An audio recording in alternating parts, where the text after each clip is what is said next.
In this tutorial, I'm going to go through and I'm going to UV unwrap this sword.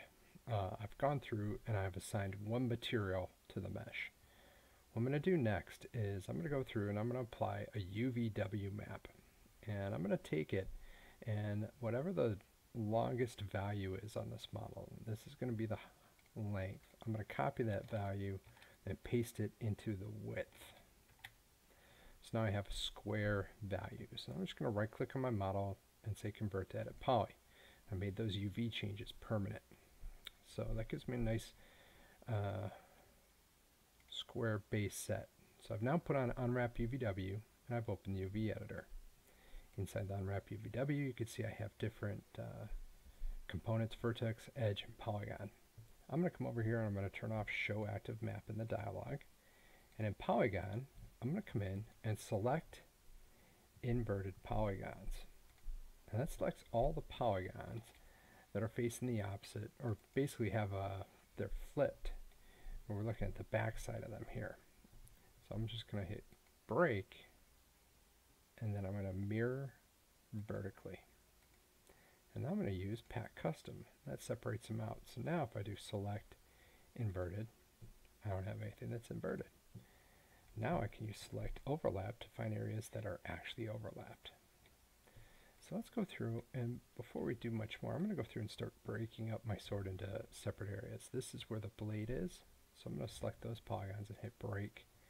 And then I keep going down using arrange elements, which repacks those. I'm now going to select the very top of the handle here, and I'm going to come over to projection. And I'm going to project that along planar map and use best align. I then turn that off and use peel. Then I'm going to hit pack custom. From there I'm going to grab the entire handle here. I'm actually going to now do cylindrical, which I know we just did it planar, but if I do cylindrical here, what that's going to allow me to do is it kind of rounds things out really nice, and then I can hit peel, and I can once again pack. One thing to take note of when you do use cylindrical unwrap, what that does is it does sometimes break the sides. I'll just have to stitch those all back together. There we go. Okay, so those guys are packed in there. I need to work on unwrapping the handguard more, so let's go into polygon. I'm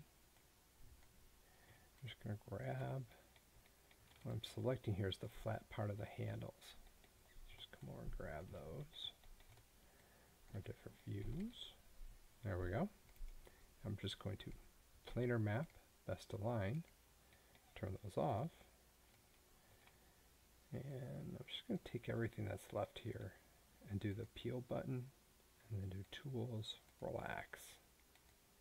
And actually I want to change it to by polygon, or relax polygon angles, stop, and then I'm just going to pack them all in.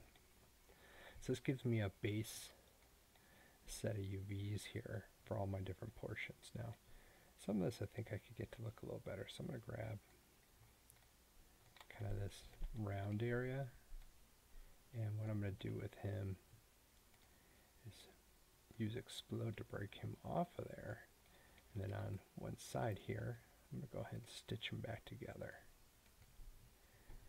I use my stitch tools quite a bit. They are incredibly useful for combining the different elements of your model together. There we go.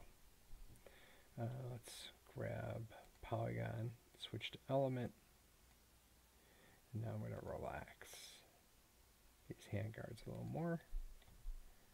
Double check these other pieces, keep relaxing them. So what relax does is relax goes and gets the polygons back to their original shapes. We're also trying to avoid having inverted polygons. I have nothing inverted here. And now it's just all about arranging them. So because this is a sword, I have select by element, so it's easy to select the different pieces. This is a sword, and so it is very long and narrow. So what I'm going to do is try and pack this. As I'm taking my different pieces, I'm going to try and arrange them inside half of my UV space so they take up less room, and then I'll drag them over and I'll make a texture that has a 2-to-1 aspect ratio. It's going to be taller than it is wide. So here we go, just bringing our pieces in. I'm just kind of arranging them like a jigsaw puzzle, moving them around, adjusting where they sit, getting them in place. There we go. And so you can see that takes up only half the UV space. So I'm just going to take this over using the freeform, just have it fill up the entire room. Now when I create a texture for it, I'm going to make sure that texture is half as wide as it is tall. And that's the process for UV unwrapping a sword. It goes relatively quick, covers some of the basic tools here inside Unwrap UVW. We're able to go in and manipulate and manage by hand. I'll just finish that off by doing Convert to Edit Poly. And now that sword's ready to go.